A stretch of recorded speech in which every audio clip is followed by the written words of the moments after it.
Hello everyone, আজকে আবার আমি দেখিয়ে দেবো ভেটকি মাছের রান্না কিভাবে আমি আলু ফুলকপি দিয়ে করতে পারি। শীতের সময় কিন্তু আলু ফুলকপি দিয়ে ভেটকি মাছ খুবই ভালো লাগে।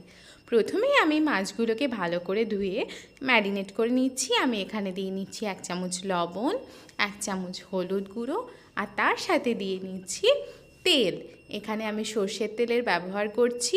আর আপনারা যদি মনে করেন যে এর মধ্যে সামান্য পরিমাণে লঙ্কার গুঁড়ো দিতে চান, তাতে কিন্তু রঙটা বেশ ভালো আসবে, দিতেও পারেন, চাইলে স্কিপ করতে পারেন। আমি এখানে কিন্তু কিছুটা পরিমাণ কাশ্মীরি মির্চের গুঁড়ো দিয়ে নিচ্ছি, তাতে কিন্তু রঙটা খুব সুন্দর আসবে।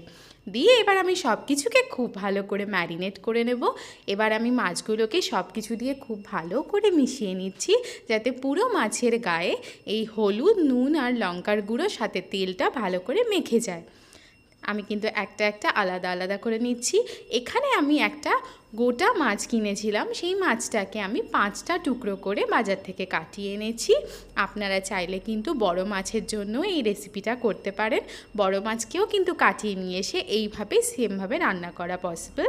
আপনারা চাইলে সেভাবেও এটা রান্না করে খেতে পারেন, খুবই কিন্তু ভালো লাগবে। মাছগুলো ম্যারিনেট করে আমি আধ ঘন্টা রেখে দিয়েছিলাম। এবার আমি কড়াইতে তেল গরম করে নিচ্ছি। ভালো করে তেলটা গরম হওয়া অবধি ওয়েট করবেন। তারপরে আমি একটা একটা করে মাছ এখানে ছেড়ে দিচ্ছি ভাজার জন্য। প্রথমে আমি 3টে মাছকে ছেড়েছি, কারণ একসাথে পুরোটা ভেজে নিলে লেগে যাওয়ার সম্ভাবনা আছে, তাই আমি সবগুলোকে একবারে দেইনি। আমি কিছুটা কিছুটা করে এখানে ভেজে নিচ্ছি। এবার দেখুন, আমি 3টে মাছকে এক পাশ ভালো করে ভাজা হয়ে গেলে উল্টে নিচ্ছি। যতক্ষণ না এক পাশ ভালো মতো ভাজা হচ্ছে উল্টানোর চেষ্টা করবেন না, তাতে কিন্তু কড়াইতে লেগে যাওয়ার সম্ভাবনা থাকে, আর তাতে কিন্তু মাছটা নষ্ট হয়ে যাবে। দেখুন, আমি আরেক পাশও ভালো করে ভেজে নিয়েছি, মানে পুরো মাছটাই আমার ভালোভাবে ভাজা হয়ে গেছে। এবার কিন্তু মাছটাকে আমি তেল ঝরিয়ে একটা বাসনে তুলে রেখে দিচ্ছি। ভালো করে তেল ঝরিয়ে তুলে রাখার পরে আরও যে মাছগুলো রয়েছে সেই মাছটাও আমি তেলের মধ্যে ছেড়ে দিচ্ছি ভাজার জন্য। আমার এবার হলেই পুরো মাছটা ভাজা হয়ে যাবে। এই মাছটাকেও আমি এপাশ ওপাশ উল্টে খুব ভালো করে লালচেভাবে ভেজে নিচ্ছি। এই মাছগুলো কিন্তু আমি একটু বেশি লালচেভাবে ভাজি, তাতে কিন্তু খেতে ভালো লাগে।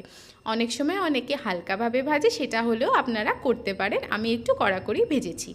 মাছটা ভাজার পরে এখানে আমি একটা আলুকে 4 টুকরো লম্বাভাবে কেটে নিয়েছিলাম।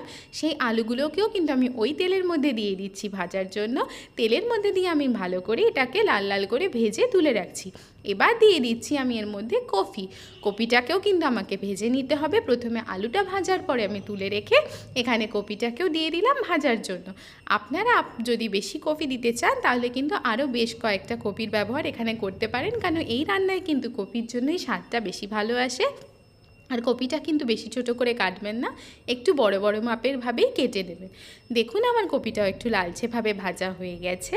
এবার আমি কপিগুলো তুলে অন্য বাসনে রেখে দেব।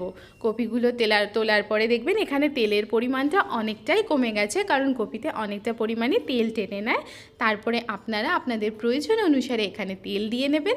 তেল দেওয়ার পরে তেলটা ভালো করে গরম করে নিয়ে আমি এখানে ফোড়নে দিচ্ছি একটা গোটা কাঁচা লঙ্কা আর কালো জিরা দিয়ে ফোড়নটা নাড়াচাড়া করে আমি এখানে দিয়ে দিলাম আদা আর লঙ্কা বাটা।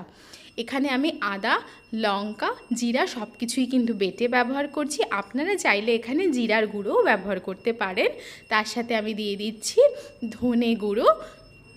আমি এখানে ব্যবহার করলাম আদা বাটা, লঙ্কা বাটা, জিরা বাটা, ধনে গুঁড়ো, কাশ্মীরি মির্চের গুঁড়ো আর হলুদ। এটা আপনারা আপনাদের পরিমাণ মতো দেখে দেবেন, যতটা পরিমাণের মাছ হবে সেই আন্দাজে দেবেন।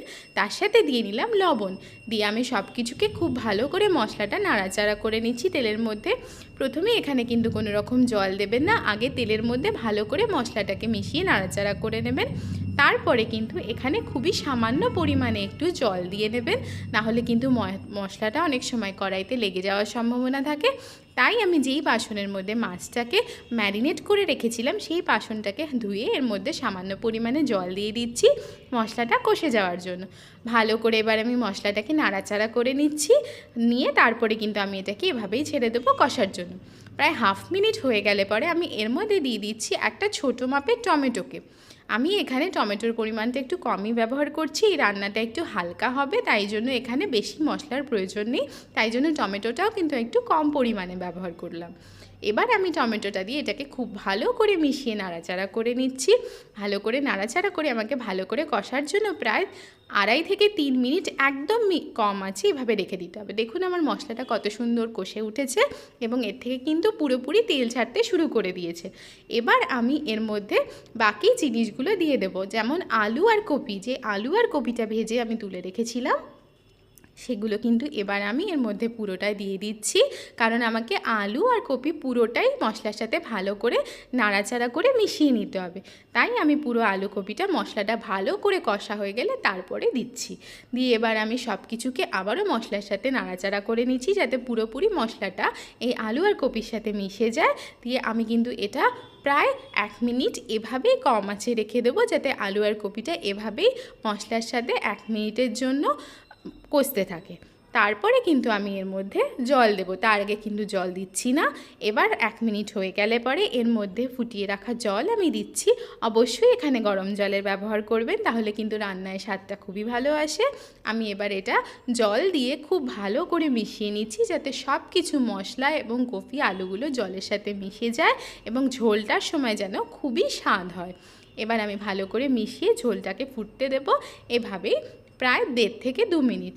প্রায় দেখুন 1.5 মিনিট পরে এটা ভালোভাবে ফুটতে শুরু করে দিয়েছে। এবার যে মাছগুলো ভেজে আমি তুলে রেখেছিলাম সেই মাছগুলো আমি আস্তে আস্তে এইটার মধ্যে দিয়ে দিচ্ছি যাতে পুরোপুরি মাছগুলো ঝোলের সাথে মিশে যায়।